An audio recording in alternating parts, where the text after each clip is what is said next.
Hey everyone, and a massive welcome to the next episode here on Infosec Live of How to Hire in Cybersecurity. For those that haven't tuned in before, my name's Simon Linstead. I'm the host and founder of the Infosec Live community, and I'm super excited to welcome our first guest on the show any minute now.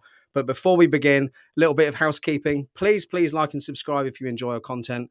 We do try and make these events as interactive as possible. So if you have got any questions, please make sure you drop them in the chat. And before we begin, a little bit about the Infosec Live community. We're an independent social network community of 3,000 cyber professionals, all sharing best ideas and practice in what I believe is the world's first dedicated security social network. And we've been creating content on YouTube now for just under a year, and super excited to announce that we've just qualified for the YouTube Partner Program with over 2,000 subscribers and 5,000 hours of content viewed. So a massive thank you to everyone in our community for supporting us. And you should see now, not that I know how this works, but the ability to purchase super stickers in the YouTube chat, which will help us grow this awesome channel from your contributions. And also, if you'd like your question bumped up to be noticed, please take advantage of the super stickers now on YouTube.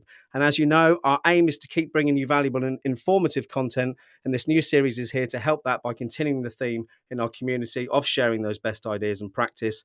And today we're going to be taking a deep dive into the current industry hiring practices and what can be done, hopefully, to improve the perceived gaps and much, much more that we're dealing with right now. And I'm super delighted to be joined by Greg van der Gaast, who's a frequent speaker, consultant, and author on bringing care, initiative, and accountability to the information security profession. He's passionate about helping organizations break out of today's costly and often ineffective security status quo by going above and beyond reactive security technology and instead fixing problems at their true source. I won't ramble on anymore because I want Greg to do this justice and tell you a bit about him. So let's bring him on. Hey, Greg, how are you? I'm all right. I forgot how intense the intro was. I don't need coffee. Do you know what? Well, I'm beading for a start on my forehead, and I need to just take a breath. No, I meant like the CGI animation. Oh. And then I thought we weren't gonna do that thing anymore as well. Well, sorry to disappoint. Really long-winded blurb. I'm glad you enjoyed the CGI. Massive welcome to everyone in the chat as well. Before I pass over to Greg to do a quick intro, see you in there, Chimeria. Good to see you. I know you're a fan of Greg's. We've had a conversation of that before, as a few others of you are, and so is my wife. Apparently, I found out earlier on today. But we can cover that off in a bit. So, Greg, just tell those who don't know you a bit more about yourself than my lacking intro I did for you a few seconds ago. No, it wasn't lacking at all. It was just long-winded. I think that was written years ago, and every time I hear it, I think, God, that's long. Why haven't they trimmed that down? I just sent Carrie an invite, by the way, because I thought the egg-sided comment was funny. Awesome. That's what gets you ahead. I don't know. I'm Greg. I'm some security guy. Shall we go? Yeah, let's go. No, there's a bit more to it than that, Greg. Yeah, come on. But is it a completely different audience? I don't know. It is a bit. Yeah, there's a few regular faces in here, but there's a couple of people I don't know, so it'd be worth giving people a bit of an overview. Yeah, I mean, I've been doing this crap for 25 years. It's a miracle I haven't committed suicide yet. Is this rated R, PG-13, or? I don't think we can monetize it if you swear. So if you can avoid expletives, that's fine. Sorry. Short. We'll do. I love A Good Place. It's a great. Have you ever seen The Good Place, the show? I have. Yeah. Fork it. Yeah. A shirt. Yeah. You've ruined it now. I am wearing a shirt, Fabrizio. I've worn this on my last 3 dates. I haven't washed it since. Is it a lucky shirt then, Greg? Clearly not. No. It's going in the wash now. Calm down, everyone. Yeah, I'm Greg van der Gaast. I've been doing it for 25 years. I got my start because my sister rented the movie Hackers, and it taught me that if you hack stuff, you get late majorly. This is not true. Not with that shirt. I'm 41. I'm still single, and I can't get within 300 feet of her. So I don't know. Is that a restraining order, or is that something else? Not go into it. Yeah, but basically, I think I've come around to being now I'm more of a security strategist. I'm looking at things much more from a human commercial mindset, which I find quite lacking. And I think we'll touch on a lot of those topics today. So let's jump into it. Excellent. Can we just touch on the fact that you wore a special orange shirt at one point in your life? I did wear a special orange shirt. So, and it wasn't a Dutch football team either, was it?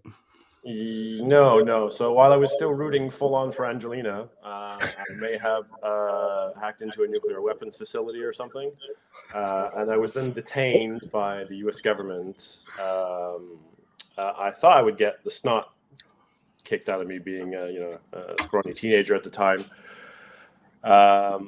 Oh yeah, Chimera wants to monetize this shirt. That's how you can fund your channel. It's the shirt. It's the way, isn't it? Yeah. Yeah, so I was put in a detention facility, and I thought I'd get the snot kicked out of me, but I turned out to be quite popular, and I taught the inmates everything they needed to know about, credit card fraud and stuff, which made me quite well liked. Unfortunately, it was also helpful for the guards. I just like to help people, right? It's a character flaw I have. And I told them how I could basically make the lock seize and then time it right and bypass, the guard station and the man trap and this and that. And they rewarded me with a bright orange shirt that said "Escape Risk." That made me really unpopular with all the inmates. No one wanted to hang out with me anymore.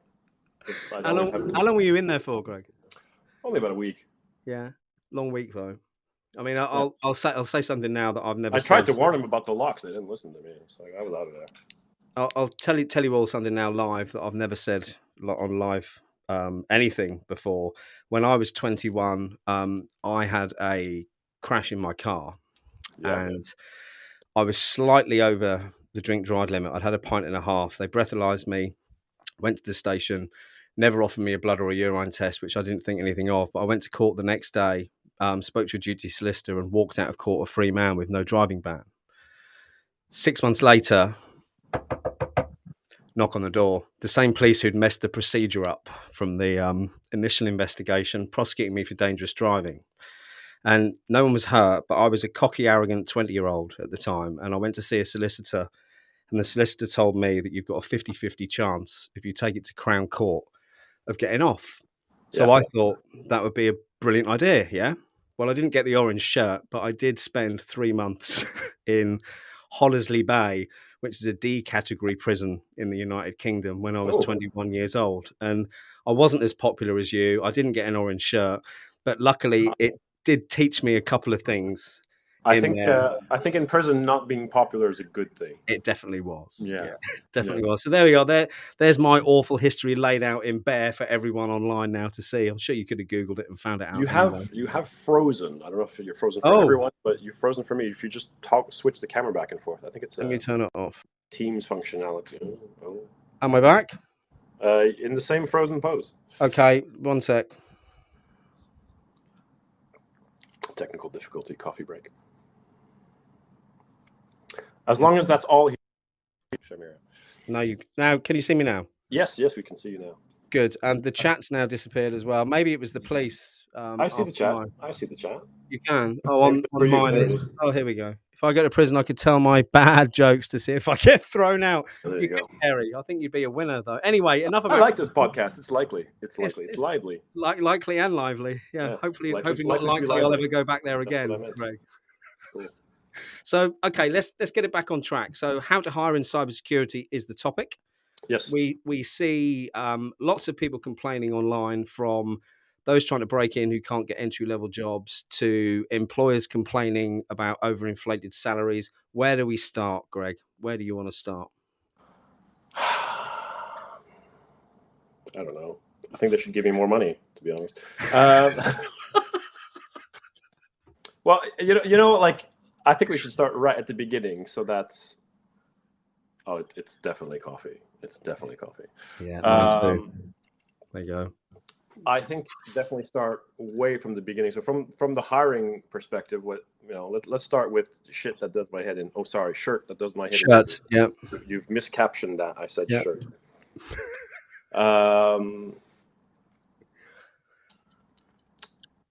I've got a funny story about YouTube captioning and videos getting banned, but I'll tell you later. Oh, please. I was watching a car channel and he was talking about the Lesmo corner, but it didn't caption it properly and his video got taken down. Yeah. Was that really the video you were watching, Greg? Or shall we move on? It was JM on cars, and he was talking about the Lesmo corner in Monza. Okay. Because you are a fan of cars as well, aren't you? Yes, just a bit. It's my way to financial ruin.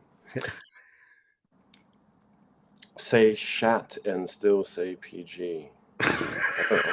You can say "shat" and it will still say PG. Apparently, thanks for that, Christopher. It's I think important. it's a question actually. I I was, don't think they're making any money, so I hope you sell a lot of yeah. T-shirts. If you can put a Q in front, so I know they're questions, that would be useful. Yeah, well, I think the question mark is usually a sign, Yes. literally and figuratively. No, biggest thing that does my head in from the hiring side is people putting up a bunch of security roles, and you ask them the question of, what is your strategy? What are you actually hiring for? What are you trying to achieve with this? You are now building a team. Um, laughing for chat.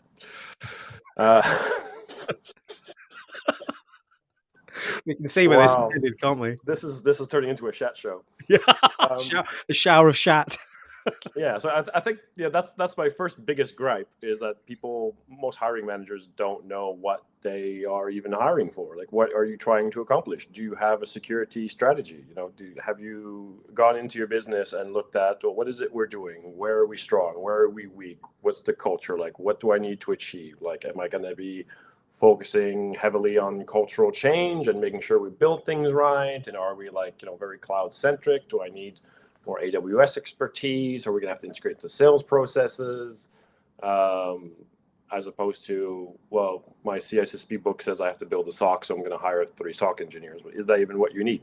So, So and where does the problem stem from then, Greg? Is it the leadership in the security industry, or is it the I leadership think in? or the lack thereof, because everyone Yeah. seems to be building cookie cutter, security teams, and there's very little business integrations, and they tend to be creating teams that are doomed to be siloed, first of all, because they're all just kind of technical roles. There's no integration in the business's problems or what it actually needs, or you're not creating a team that is going to deliver a strategy because you don't have a strategy. So I think that's one. We tend to just create, everyone's hiring pen testers, SOC analysts, forensics. That's 90% of the roles out there, with a little bit of GRC. And I find that's rarely what a business actually needs, certainly not in those proportions. So Are the right people out there posting the job adverts? I suppose is one of I the don't think questions I'd so. ask, because Christopher's made a good point there. Do you think this is why job posting has so many requirements, so they can cover all the base? I think it's more that they don't really know what they're looking for. I don't think they know. I don't think they know what they're looking for. I don't think they know what they're going to have those people do. Is the long and short of it. Because I think you have security people who don't have the business and leadership skills to understand what they actually need. So they're just kind of repeating the status quo all the time. Because we said this, there are literally, at least dozens and dozens and dozens of different roles that you could create in security. And to this day, like, I'll go into an education setting or like a SaaS company, and I'm looking at the situations like, I need someone who can do this like this. And I look at the industry, it's like, that role doesn't exist. It's like, but this would be a great idea in any SaaS company. So why doesn't that role exist? And we say this all the time, that there's so many different roles that you could do, but 90% of our hiring is for the same three or four roles. That makes very little sense to me. Well, completely agree. Hey, Kev's mentioned in the chat that businesses want unicorns. Oh no, sorry, Steve's mentioned in the chat that businesses want unicorns, and the job requirements want a unicorn. Kev but said. I don't even think they know what a unicorn is. No, because I want someone with 47 different technical qualifications, when someone who can hold a conversation can probably resolve 90% of the problems from happening in the first place. Yeah. So the last team I built was we had a former policeman, we had a former sales guy, we had a former business owner, former teacher, and they were phenomenal. They were absolutely phenomenal in delivering what the business needed. Far more than any other team I'd ever put together. So one of the points that came up this afternoon when I was talking to Christian Espinosa is his opinion was to hire on cultural fit, yes, over technical adeptness, I suppose you could say, because the technical skills can be learned.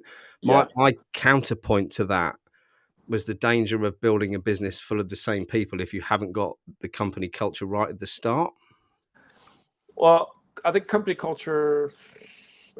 No, I agree with cultural fit, but it's fit of the team. So I think we had, like in my last year, I think we had quite different personalities. Yeah. But they could all get along. Like, they all became friends. In fact, to to the extent that literally the entire team, except for one, because he was on vacation in Canada, got together for drinks like 3 weeks before their start date from all over the country, including one from abroad, and just their own initiative, because they all just, I hired them. I figured these people will work well together, put a WhatsApp group together with the whole bunch, and they self-organize their meet, weeks before. So I think that speaks a lot to that kind of team dynamic. And you think that's super important, even more so now most of us are working from home? Yeah, I think that's quite important. And the other thing I agree with what you said before. Well, what was his name? Christian, Yeah. What he said before. That I believe that we are obsessed with technical skills, and I'm sorry to break it to a lot of techies, but they are not the most important skills you have or that you need in delivering a security function. Certainly, from my standpoint. Because, quite frankly, like a CISSP is an 800-page book, and you can learn that in 3-4 weeks. Yeah. How long does it take to teach communication skills, to teach empathy skills, to teach business skills? That takes a lifetime. It does. And quite often we treat people who are coming from outside the industry or transitioning in as kind of second-class citizens. Like, oh, you don't have the 10 years of technical expertise. And all these skills, by the way, I can't think of a profession where they're worse than IT and security in particular. Like, would you really want to have a bunch of security people over for dinner? Most people would say no. Well, I worked in financial services for 25 years, so I'm used to that. Yeah, there you go. So those winter evenings used to fly by, Greg. Yeah, it's a lot easier to train technical skills than it is to get leadership skills, people skills, communication skills, empathy, and I think that's really, really, really important. Otherwise, you're going to have a technical silo that is completely separate from the business, and what the hell good is that to the business? No, completely. If you don't have business engagement, you won't even know what's going on. No. I mean, I think most security people, if you went and talked to your marketing department, if you went to talk to your finance department and asked like what everyone there did all day and looked at the data they were handling and the systems they were using, you would be shocked because you probably weren't aware of 2/3 of them. Absolutely. And I'm just noticed Steve Wiggett spent 14 years in the police. Hope it wasn't you who arrested me all that time back, Steve. I'm sure it wasn't. But the amount of skills that are transferable from those in law enforcement, for example, into this industry are huge, as they are in lots of different industries as well. Yeah. And we treat everything as a technical problem. But most problems are not technical problems. No. Like if an engineering department writes crap code and it becomes a security nightmare to secure it, well, the problem is getting those people to do the right thing, to educate them, to have a cultural shift, to get them to understand the impact of what they're doing. And there's a perfectly valid financial reasoning for doing that. Forget about security. Like, we're going to save a lot of money if you write better code. Yeah, it's going to use less computing resource. It's going to have fewer bugs. Not just security bugs, but glitches. It's going to make our product look better. We'll be able to adapt it faster. We'll be able to fix issues faster because it's well documented. That stuff speaks for itself from a security or a business standpoint rather than a security standpoint. And you get rid of the security issues at the same time. And that just takes, a project manager could do that. So someone with experience in business process could do that. Absolutely. And then you don't need 10 SOC analysts to handle all the excess issues coming from that bad code. Well, let's talk about where I think one of the drivers for the issues that we've got at the moment comes from. And mentioned this to you earlier. I went to the RSAC conference in San Francisco this year. And whilst I listened to 2 or 3 really, really great talks by some security leaders, the vendor hall was a wash with buzzwords and silver bullet type solutions. And there seems to be a lot of pressure or influence in the industry from the big players, perhaps, around solutions being the answer rather than people. Do you think that's part of the reason, or am I just being cynical? It's a huge part of it. I mean, you look at like more mature industry, like where you look at like aviation, transportation, oil and gas, engineering. They would never work this way. No. They would never say, yeah, just run the pipeline, whatever. We'll just put as many patches. We'll sell you a really good submarine to put patches on it afterwards. Like, no one would operate that way. No. or below that. Not. No. Carey, I noticed you're in the chat. Good to see you, Carey, and Chimeria as well. Raven, Kevtech, Christopher, Steve. So many of you. Carey's put a question in there, which is quite relevant actually to the debate because we see this a lot in applications. Oh, sorry, job adverts. I want to know how I can get the 5 years of experience so I can get the entry level jobs that I've seen. Does this go back to your first point on people don't know what they're hiring for? Yeah, I don't think people actually realize how you achieve security, and that part of that is, again, the industry is responsible for that, just flogging tooling, and people think that executives think that you need a bunch of techies to run these tools. That but really you need better integration with the business. You need to understand how things work, what's important. Or as Philip said, people are the problem and the solution. Yeah, so I think the solution to getting your 5 years experience is bullshitting. Well, funnily enough, someone else in the chat did suggest that, but Kerry was Yeah. quite averse to lying. So I suppose I understand that, Kerry, completely. Is there a way of? I know Kerry's got a massive background in computer repair.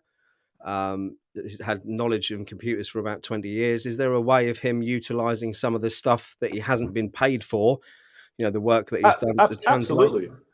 I think, if you've been doing it as a hobby, it counts. You have chances are, if you've been doing something as a hobby enthusiastically, you probably get more experience out of that than in a real world situation, quite often. Years is a ridiculous unit of measurement for experience, because you can have an enthusiastic person who will achieve more in 3 months than some bureaucrat sitting at a desk does in 5 years. Completely agree. I mean, this goes back to the whole problem around the education piece that we mentioned earlier on the previous stream as well, where, I mean, I've got 6 children. I was fortunate enough to be privately educated until I was 14 and then go to a local state comprehensive school after that. So I've seen the difference in both. And the main difference, well, I suppose class sizes is one, but the second one is in private school, how much they encourage you to actively critically think about things and public speaking and all these different things, when in our education system here in the UK, and from what it sounds like from some of the comments in the chat earlier in the US as well, we're taught to pass tests. Yeah. We're not taught to learn anything. We're taught to how to get through an exam. And I think, again, looking at the industry, the qualifications, A plus, Sec plus, Net plus, all these multiple choice exams, whilst they're great and they're a way of learning the knowledge, do you learn it, or are you learning how to pass the exam? Yeah, I mean, we're obsessed with metrics, aren't we? And I remember this early on when I had no actual experience. Very nice, Aston Martin. When I had no experience, I would just basically quote stuff from books. And the funny thing is, 90% of the time, I would get the job. Like if I got an interview, I would just basically quote stuff from books, and I would get the job more often than not. And about 5 years in, when I'd actually done stuff and learned kind of tricks of the trade, and because applying some critical thinking, there's better ways of doing this. I could do it this way. I could just do that when we wouldn't need this. Blah blah blah. Then I was able to demonstrate actual insights during the interview, and I wouldn't get the job. It's not what they wanted, was it? No, they want the tick box answer because that's what they've been conditioned to expect. Yeah, and that's the problem when you work for people who aren't critically thinking. And the 5-year experience thing is a perfect example, because let's say someone finishes school at 20, right? And one of them comes to me, and he's got 5 years of experience, in 25. And another one comes to me, and he's got 6 months of experience, he or she, whatever. Who can tell them apart these days? We can't go there. Yeah, six months of experience. One's got 5 years experience and his level's here, and the other one's got 6 months of experience and his level's here. I was like, well, I'm going to go for the one that did it in 6 months. Yeah, I mean, again, back to your point, Kerry. I'd argue, as Greg said, actually, that doing something as a hobby or a pastime demonstrates the fact you've got a lot more passion for it than sitting and passing a couple of exams. Yeah. That's my opinion. Philip D'Souza made a comment. RSA, everyone is selling a silver bullet, except we are constantly dealing with shapeshifters. Any comments around that? The silver bullets not work on shapeshifters? I don't know.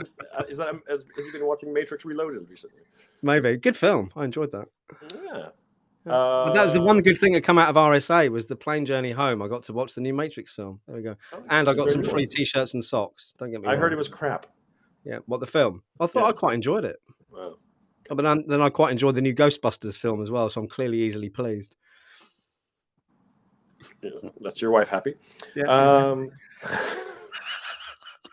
But if someone has the same skill set in less time, that's what impresses me. Like, I don't want a guy. Why would I want someone who's taken 5 years to do what some other guy's done in 6 months? Like, I care about what you can deliver, A, and B, if you reach that point in a short amount of time, that gives me a picture of a trajectory.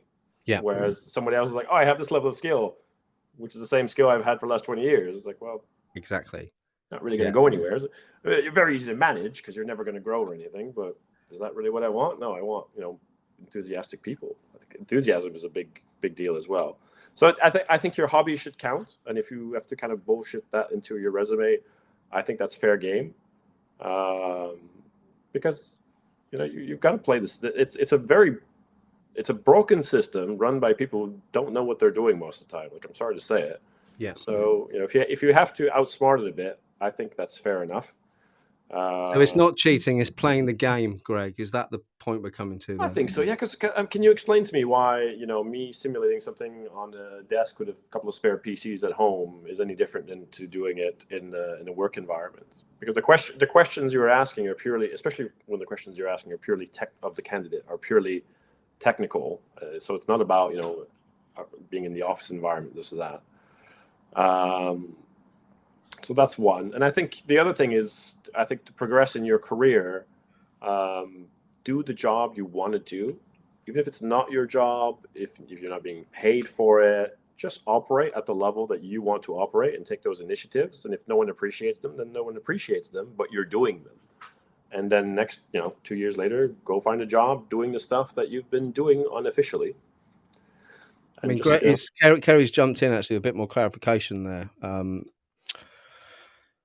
How can I use my hobby of Windows Server 2019 to get into cyber? I turned one of my desktops into a server. I just haven't put any roles on it yet. Is that a question? I think so. Statement question, a little bit. How can he demonstrate? I suppose, Kerry, the answer is demonstrating what you've learned by doing that, isn't it? And what that means in the real world to an employer. So tell them that you built an Active Directory on Windows 2019. Is that even a thing? Tell them you built an Active Directory forest on Windows 2019 for Kerry Enterprises Limited. And there you go. Yeah, absolutely. Job done, and it's not a lie either, Kerry. I'd say it's an embellishment of the truth to help you out. I mean, worst case, you just go spend £5 at company's house, set up that company. So you've got it in the background, yeah. Or you could be a sole trader. Here in the UK, you can trade as an individual. KevTech, thank you so much for tuning in. I really appreciate it. I think there are some sort of miscommunication with HR and the IT department. They put requirements that don't make sense, and he's talking to Chimaria there. And this goes. The reason I brought that up, excuse me, is all the CISOs I've spoken to recently pretty much agree with everything you're saying, Greg. Good, but we're not seeing that in the real world. So where is that breakdown? Where is it failing? I find it funny. I see Fabrizio is here, and he'll know, like, most of my team at Scoutbee were hired with basically a phone call, or in Fabrizio's case, I don't even think there was a phone call. I was like, yeah, I know you. I've seen you on LinkedIn. And there's Carlisle. Carlisle I met for a coffee, and he brought his wife along, which is unusual. It wasn't quite a fit for what I had in mind at the time, but like 3 weeks later, I was like, you know what, I've got another role, and Carlisle, you've got it. There was no interview for it at that point. And but most of it was, HR had this process, and there were like 4 interviews and blah blah blah. And I bought the coffees, which meant I had to buy twice as many coffees. He's a very sharp man, Carlisle. Sharply dressed as well. Is he? Are both of those looking for work at the moment? Did I see you do a post the other day about someone who was looking for work? Yes, I think they're the last two. I think they both have offers now, but feel free to make them better offers. Yeah, well, no, I haven't got any jobs. I just thought we could race them away. Yeah, they were the last two of the team that didn't have, I think, formal offers yet for new work. So I just want to give them a shout out, which is like a great other point, by the way. But anyway, back. I'll get to that in a second. But the interview process was just like, there's many topics here actually. first is just talk to them and tell them the truth about the situation. Like, what are your problems and what is your strategy? Back to having a strategy. And I think if you find people who relate to your problem and just have a conversation about how they would address that, this or that, you get a pretty good feel of, yeah, this person knows what they're talking about, and they want to solve problems, and that's really all they care about. And that was the extent of the interviews. And the next step was me showing a video on WhatsApp, like taking the 4 interviews we had. It was like skip, proceed to offer, which saves a lot of HR overhead. You're welcome. Well, do you know what KevTex just said? There's another that's another thing too. For an entry level role, you shouldn't be doing 4 job interviews. And I would argue, never mind entry level. I think I think like even mid level, I don't think you should be doing 4 interviews. One interview, maybe mull it over and then have a second interview just to confirm everything. You don't really need more than that. I mean, the last few job offers I've gotten, and this is at a C-level, strategic role, where you have budget authority and you're hiring people and all this stuff, 20, 30 minutes with an exec. But you know why? And this is back to Chimeria's point, if I can bring that up. Your network being your net worth. It's because they knew you already, didn't they? I would have thought, or they've heard about you, they've seen what you've done. Oh, I don't know why I keep randomly bringing things up. Sorry. I don't know either. I'll hold my hands together here. In this case, I don't think either of these people really knew my network. But I think just a little bit of like business savvy and common sense and communication and dashing good looks will get you through. I think executives, when it comes to security, are so not used to seeing that. Yeah. That like, oh my God, this actually makes sense, and you're relating it to a business, and I can speak commercially with you, and it's exciting. So that's one. So, and the other thing that you reminded me of with the actual hiring, and I see HR departments do this all the time. HR departments create or try to create company branding. We want to seem like a good employer. We want to be a place where people enjoy working. So we're going to put pictures of smiley people, with a fucking gun behind the camera. Smile, motherfucker. Did you say fricking gun? No? Yeah, freaking gun. I thought so. Yeah, I did. PG-13 people. Smiley people, and we've got beers in the fridge, and there was a foosball table, and we got, we've got a deck outside where we play hacky sack at lunch. Is that great? And then my interview is like, right, well, it's a shirt show. This is messed up. This is messed up. This department is I'm really worried about. We've got this problem. This takes ages. That. I want to address it with this approach.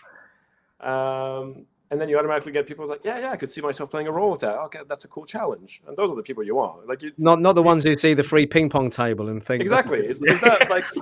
And then you tell them everything is perfect. It's a one happy-go-lucky family, and there's endless perks and beers in the fridge and this and that. And they get to the office and it's full of problems and work to do, and they're all disappointed. My grandmother used to have a saying that covered that off, which was all fur coat and no knickers. Back to your underwear. I'll leave that alone. My brief and previous career. Let me just jump in the chat, because they're dropping in there so fast. Melissa and Fabrizio, thank you for answering Melissa's question, by the way. Would you say using social platforms, for example, YouTube, is a good way to prove your knowledge? Or is that not in my point of case? It isn't, because I haven't got much knowledge to prove. But in my opinion, Melissa, yes, it is a good platform to showcase what you're good at. Greg, any thoughts? Yeah, I totally agree. I would just do. I don't know about using YouTube for it. I don't see why not. Maybe I don't really see that in the UK, but I do see more of it in the States. Yeah. But certainly, LinkedIn. That's kind of how I grew my network. Just starting to write like articles on LinkedIn. It's definitely worth looking into personal branding and how you do personal branding. Absolutely. Yeah. Because there are certain things like you may have a wider area of expertise, or you may want to engage and talk about a whole bunch of stuff. But if you're doing personal branding, you do have to make a concentrated effort of, okay, I'm only going to talk about this thing, so I really get noticed for this thing. And whenever this topic comes up, then the algorithm pushes me to the top because I've put more stuff out about that particular topic, as opposed to being kind of a jack of all trades and being drowned out to the I algorithm. think that hits the nail on the head with regards to be specific on who your target audience is Yeah, when you're doing that anywhere. I see lots of people jump on and slap content all over the place, but unless you're putting content out there which is ticking the boxes of what you're trying to achieve, are you getting the notice of hiring managers or people in that industry? A lot of it can be a waste of time and just noise, I think. yeah, exactly. You want to stand out for one specific reason. That way, you'll be at the top of the list when that particular reason comes up. Otherwise, you'll be halfway down the list for everything, and you'll never get Yeah. noticed there. With the YouTube thing, I think it can be good for peers, but I think hiring managers and stuff are less likely to go on YouTube. So I think it's a great area. If you enjoy pen testing or building servers or whatever, share it on YouTube and have your little community. But I don't think that a hiring manager is going to go there as No, much. I think Not as much as, LinkedIn is the as place. LinkedIn, say. Yeah, LinkedIn's definitely the place. Although I'm going to go back to one of KevTech's comments because free pizza on Friday. Let's make it look so nice they don't leave the office. I like that. Although I'm sold if you've got free pizza on a Friday, I'll be there. To be Kev. fair, yeah, I will Yeah. be in a food coma all afternoon because I love a good pizza. So how do we change the practices then? What do we do? I suppose the only way is back to awareness again, isn't it? And talking about it. Will people The listen? other thing is, I don't understand why. I don't understand why you'd have HR for anything. I mean, as far as HR, like to me, HR is like onboard people and do like the legal compliance stuff. Um, I think HR meddles in this stuff way too much. We already have hiring managers because I think the real skills gap in IT is a kind of a leadership gap. Um, so we often don't. The people doing the hiring often don't really know what they need, and they often lack the people skills to even deal with the thing directly. And I hear a lot of people say like, "Oh, well, because we don't have time to do the hiring." I'm like, really? Because if I use HR, I'm gonna have to go through like 20 candidates, 20 CVs. No one's gonna really be great. They won't have explained the requirements well. I'm gonna have to explain it all to HR, and they're gonna bug me all these bands and this and skill set and personal development plan. Whereas I could just go on LinkedIn in half an hour, like do a post, and it's like, yeah, I got 6 good people here. Let me whittle this down and find the right one. And Absolutely. like in a day, you'll find I think with the last team, I think I started in September, and we had all 6 people selected with 4 of them starting in October. So the whole hiring process for an entire team was a couple of weeks. But how do we get other people to adopt this? I mean, And, I suppose.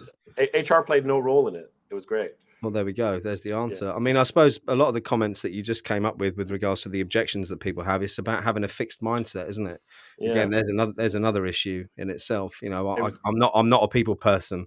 I can't do this. I can't do that. Well, it was actually brilliant because for whatever reason our HR department sort of had imploded at that moment, and there was just one person left. And I got like, look, I'm new. I need to build an entire team. I need to hire 6 people. This is how much I have budgeted. And it was like, well, look, it's just me. It's very hard to find people in this field. That's not nearly enough money to hire these people. It's going to take a very, very long time. I really don't have time for it. And I was like, no. I'll find them. I just need you to rubber stamp it. And he was like, oh, really? So he I don't actually have to do any work. This is amazing. And then he said, just one thing about nepotism, and I'm just quoting here, I don't give a shirt. I was like, fantastic. So job done. So I just hired all the people. And, there was, though, like, the other HR thing, like, I've had, catastrophic stuff with diversity, for example, where we end up with like token candidates who are just not qualified. Yeah. And it's really frustrating, and it really kills the morale in the rest of the team because you've got one person who's like, you were picked by HR, not by us. You don't know how to do this job. And we just picked the best people for the job, and we had, ironically, by far, and I'm like, by far the most diverse team of anyone in the company. It was like 95% middle-aged male, mostly white or Indian, I think. And we had, I think it's between the 7 of us, we had like 6 different nationalities. So how do firms find themselves in the position? Is it because you just hire the same person, hire the same individual each time, where you get to the point where you've got a lack of diversity within the organisation, or is there more to it than that? Greg's gone now. Maybe it was his screen freezing earlier. So I suppose if I had my juggling balls, I could just juggle for you a bit until Greg comes back. But while we're waiting for him, if anyone wants to try out the new super chat function, there is, I think, the ability to buy a sticker or a super chat sticker. Thanks, Carlisle. Yeah, I know he's dropped out. Hopefully, he'll be back in a minute, which will help us support the InfoSec Live community. And for those that aren't aware, this Friday, we are announcing that Greg doesn't hate us, he loves us. I will be announcing the winners of the InfoSec Live scholarship scheme. So we've got a bit of funding in the community. We're looking for some more. If there's any companies out there who want to help support some candidates on their journey into the cybersecurity market, we're offering bespoke scholarships to 5 people. We're in the process of choosing those from the entries that we've had so far. So everyone, it's too late to apply for this one, but we will be doing another tranche in January. This is a completely bespoke pathway as well, which will hopefully give you access to a CISO as a mentor, and also look at your previous past skills and experience. And Greg is back in the studio now, so I can stop rambling on. Chimaria said you hate us, Greg. Is that why you went? Or Yes, yes. I could still see the chat, but I wasn't sure if it was you or me that that dropped off. It just said one of the participants had dropped off. oh, I don't Yeah, know. I think people. This is just going to turn into a I hate HR session, but it's just creating a whole bunch of processes and busy work. And I think if you just pick people for the people they are and what you need, then you end up with a fairly representative mix of what's out there. Absolutely. Sorry, I'm trying to type and talk at the same time, which I can't do. So if you could just amuse yourself. But while I do that. and the other thing I think is just giving a shit. I've had employees start and not perform as expected, and just put in the time to get them up to level. Because I see managers, they'll hire people and then they're not working out, so they get rid of them. Yeah, but you put zero effort in. Like I could see if you give them like 5 chances and it's still not working out. But Yeah. if you've hired someone and it's help them understand. I've had people from certain background, maybe they've come from academia and they needed their mindset changing. Don't be so detail oriented. We have to be a bit more pragmatic. Work through that. And I've had senior management tell me you need to let some people go, and I'm like, no, that's not happening.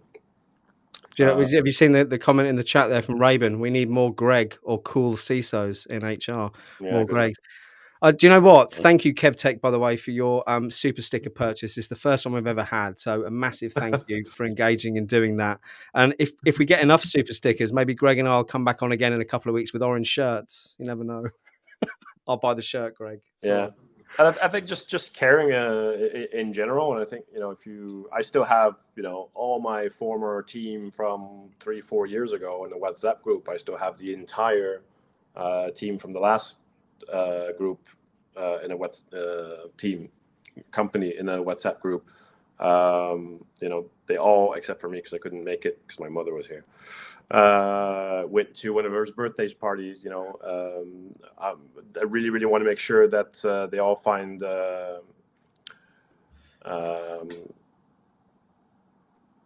find new work. For example, the whole team was let go. It was a bit of a weird one, but that just shows how much you actually care about the people as much as the work you do, Greg, which I don't think can be said for everyone in a I remember position. like Carlisle's here, and I remember having there was so much pressure to just disband the team for cost savings, and I've been fighting it for a couple of months, but I'd gotten it reversed like a few times, but they just kept switching back, and it was like I just got to a point where like I don't believe I don't really trust the direction this leadership is going.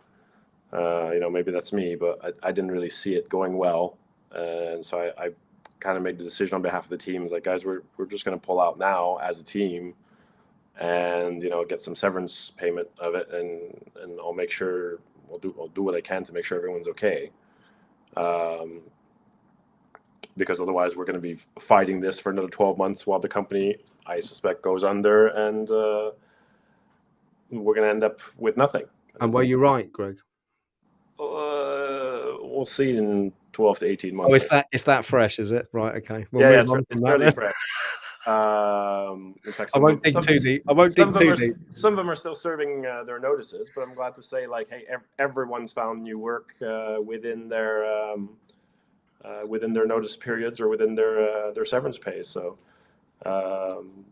yeah, one I may have referred to a friend, another CISO, and try to make some noise for the others to help them find something. But yeah, just giving a shit, I think matters, and that people are going to want to work harder for you as well. Absolutely. Which also means if people work harder, you need fewer of them, and you also don't, if they enjoy where they're working, if it's not just a paycheck, you actually pay them less, and I don't think I really overpaid anyone on my team. I don't think anyone was making above market rate. Everyone was probably slightly below market rate. And I think especially at the low end. So, for example, Carlisle was our most junior person. But he took off like that, and I'm sure his next role will be even better, at least 50% more than what I was paying him, and he deserves it because he learned it. And it's funny because this is the other thing of just not letting entry level people through. No one seems to be willing to take the risk. No one seems to be willing to just read the person and trust. And it's like, an entry level role, like, I don't know about the States anymore, but here an entry level role is 25, 30K tops. Yeah. And no one wants to touch these people, and you do. And within 6 months, all the big companies are offering them like double the salary to come join them. It's like, well, why weren't you willing to hire them 6 months ago? Someone took the chance on them, so now it's like, do you realize how expensive this is for you to wait for somebody else to take the chance, and then you having to offer double the salary? I think again, it's also down to being valued, isn't it? You say about giving a shirt and caring. A lot of people aren't only motivated by money, and I'm one of those people. I don't get me wrong, we all need money to pay bills, but I would rather have a lower salary and do a job where I feel I'm being valued and appreciated on a daily basis. Yeah. Oh, we had someone in our someone in our team. He came from a sales background, and he was well into the six-figure territory, and he took like a 75% pay cut just because he wanted to get into security and wanted to work on this team. So that's significant. That's passion, isn't it? You're demonstrating the passion of the interest. And again, I suppose I'll go on about this a little bit because I do in every live stream. But I do think the education providers and the boot camps out there have got a little bit of ownership to take on managing expectations of people who are trying to break in, for example. And I think that's where the average entry level salary is 150,000. Yeah, and also that's where you get people coming in for the money. And I've said this on a number of occasions before. There are easier industries to earn money in than there are cybersecurity. Fact. And I think the fact that you're having to pay people that much money to attract them and to retain them is probably a bad sign. Yeah, I completely agree. So where's it going to go then? We've had massive influxes of VC and PE money over the last 2 or 3 years into the industry, which I think has helped overinflate. Sorry for anyone out there who's on a high salary, me saying this, but I do think the salaries are a little bit overinflated at the moment. What happens when you've got the problem that they can't get people to fill the jobs? I mean, it goes back to your point on the whole thing being broken, doesn't it? Because what do we do? I think it was just humanize it, hire, because the money. I remember when I wrote my book like 3 years ago, I did some research about how you get like a high productivity team. What was your book called, Greg? Rethinking Infosec, which is, when I read it again, it's shockingly bad, but I'm working on another one. I was thinking to drop it in the chat for people to buy, but there we go. Yeah, there you go. It's not. It just seems so dated to me because I've moved on, right? And I've yet to actually put the new thoughts down. You've distracted me now. Sorry, I'm good at that. My wife does say that. Persistently irritating. What was your question? What was I trying to answer? I can't remember now. It was 2 minutes ago. I'm like a goldfish. I think it was about how we. Oh yes, I was doing high productivity teams, and money is part of it, but it was like the 7th most important thing of what makes a high productivity team or individual. So having a purpose and being part of a team and being motivated and being appreciated is far more important and motivating than than being paid, And I think like a fabulous example of that right now is like war in Ukraine. Like you've got like ordinary people who are garbage bin, software developers, whatever. And within 3 months, they are now professional soldiers, and they're so incredibly motivated to learn absolutely everything. And they're not being paid for it, No. and they're willing to risk their lives for it because it's something they truly believe in and have tremendous passion for, obviously.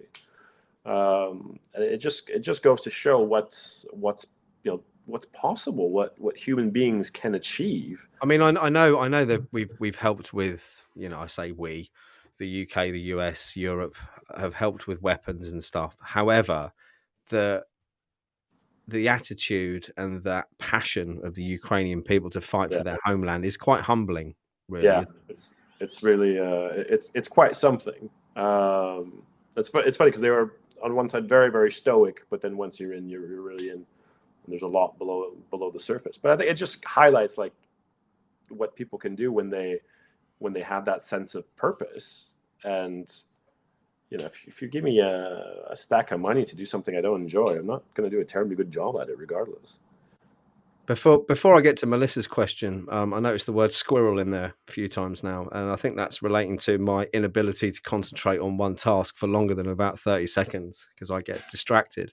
And I suppose that gives us a segue into diversity of, well, I suppose, neurodiversity in the industry and where that fits in. Now, I can hyper focus sometimes if I'm interested and if I've got a passion on it, and if I can do that, I lock in and do it for a long time. But do you see more and more people with who are neurodiverse in this industry than other industries, or have I got that wrong?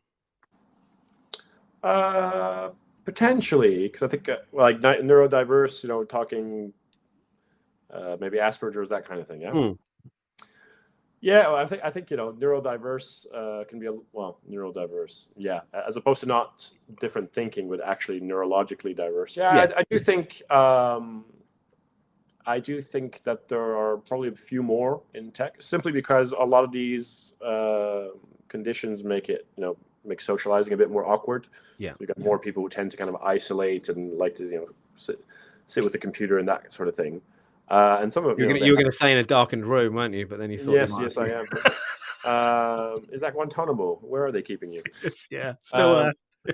Just need the orange jumpsuit now. It's underneath. Yeah. But I think, like, especially in large organizations, where I think that those people tend to have like exceptional skills, although they're a bit more niche, they're a bit like narrower silos. Yes. Or verticals. But in a large organization, you'll have a need for a dedicated person to do just that. But again, you do have to have a hiring manager who's willing to accommodate that. That person may be a bit unconventional to manage, but I mean, the firm I'm working with at the moment, one of their top testers is, I would say, you probably wouldn't want to put him in a room in front of a client. Yeah, but he is absolutely gifted at what he does, and super passionate about it, helping everyone else within the team. But again, it's knowing who's got what skills and which people to use for what, isn't it? Rather than shoehorning people in. Yeah, exactly. Melissa, again, we're back to leadership. It's yeah. The person has real skills, but they are not in this area. So let's not make them do that area. I think it was you who said earlier that it can take a lifetime to learn kind of the business negotiation and people skills. Yeah. Was it you? Or was it Christian? It was you. Yeah. So let me flip that around then. There's a lot of, I'm going to shoot myself right in the foot saying this because I'm doing outreach to CISOs to be on my show at the moment. But do you think there are a lot more, say this in a really PC way, Simon, do you think there are a lot more technically adept CISOs out there who haven't perhaps put the work in for those other skills at the moment in high up positions? And is that impacting on it? Yes. I shouldn't have given you a closed question then, should I? Yeah, Tell me about that. I think it's just the case, and I still think it's weird because a CISO to me is your chief information security officer, so it's everything to do with security. That includes people, strategy, marketing it, using and augmenting brand value through it, everything that has to do about security. But the perception is still, well, that's the technical security guy. And it's like I get approached for consultancy guys like, oh, could you do this? It's like, no, I'm the guy that sets up the department, that I pick the guy who heads up, who hires the guy who then manages this guy. So basically, everyone needs a Greg. Is that where we are? Yes. Yes. I'll get the cloning machine ready. Are you looking? I suppose I should ask a question. Are you looking for work at the moment, or are you busy? Yeah, I'm kind of taking it as it goes. I don't really. I generally, I think I get help more people doing a little bit of advisory, but also just speaking and maybe writing a bit. Awareness. Yeah, just to change it. But that perception that even the hiring people, the people doing a charge at an executive level, they still think, most of them, for a CISO are looking for a technical person. Yeah. And I mean, I suppose it does depend. I don't want to take it away from the technical CISOs here, because the role does depend on the organization you join as well, doesn't it? For some organizations, the CISO, I mean, maybe I'm being too polite here, you will have more involvement in the sales process than other CISOs, depending on the type of organization, but it still doesn't take away from the fact that those underlying people or soft or emotional intelligence skills are super important, does it? Yeah, but I think, if you don't have a commercially minded CISO, for example, or a business minded CISO, then any kind of commercial opportunity that you have around security isn't going to get fulfilled, isn't even going to get proposed in the first place. Like I think last time I gave the example of like John Lewis, and how you could have a commercial security strategy around, because you can make a lot of money by having their data. So we have to put, our company brand as very concerned with their customer data, and maybe even offer some security, consumer credit protection services, so people feel good about giving us their data, and then we can optimize how we sell to them. That is not something that a technically minded, those are business considerations, but no one, your CCO is not going to come up with strategies for monetizing security, because they don't think about security. So, I'm Chief Information Security Officer. That means I'm going to think about absolutely everything we can do with security. A big chunk of that is the operational part. And, well, even most technical CISOs, it's all about kind of the SOC. We're going to build a big SOC and detect a bunch of stuff. I still want to do it as a quality function. I want to get involved in the HR. I want to improve the company culture. I want to make people care more about how they build systems, use systems, program stuff. I want to go through our engineering processes to make sure we build right. None of that is in a security silo. I still have to engage all parts of the business. I want to make friends with the salespeople. I want to, give me that tender offer. I'll add a few slides about everything we do for information security. Make them feel better. Make them ask our competitors what they do, and maybe have an edge there. Any way I can help the business. It's not just technical security tooling. Do you think businesses need to be educated around that as well? The C-suite, as much as the security Yeah, leadership? absolutely. And then we're back to your point before, because the security industry, which is just around the techie stuff and the purple lights and the black hoodies and the green scrolly bits on the screen. That's it. I mean, most big VC funded cybersecurity companies spend more than half their money on marketing. Yeah. And that is the message that they're putting out there. So to have the odd independent guy who just say, well, you can actually save a lot of money by not doing any of that and just fixing this over here. It's hard to reach them, because I can't buy them a fancy conference in Barcelona with some scantily clad ladies and lots of bourbon. Not that that's how those deals happen, is it? No, I mean, I was in the business world for 25 years, and I was never involved in any transactions like that at all, Greg. No, I'm sure you've never seen that. No. Keep telling your wife that. Yeah, she's watching. I'm conscious that we're pretty much out of time. Melissa did jump in the chat and say earlier on, how do us new entrants get in then? What can they do? I mean, we know we've identified there's a huge problem in the industry. Greg mentioned the word, or I mentioned the term, playing the game earlier. What would your advice be to those trying to break in who have got that true passion? Networking. Like Jamiria said, the more you network, at least the more you network, the more you are going to be the first one to be picked for whatever it is they're picking. So that's certainly important. If you have any fresh ideas, think critically. If you see ideas, mention them. Talk about them. And networking is also creating content, sharing your own thoughts, this and that. Try to look like an expert. It's easy because no one else has a clue.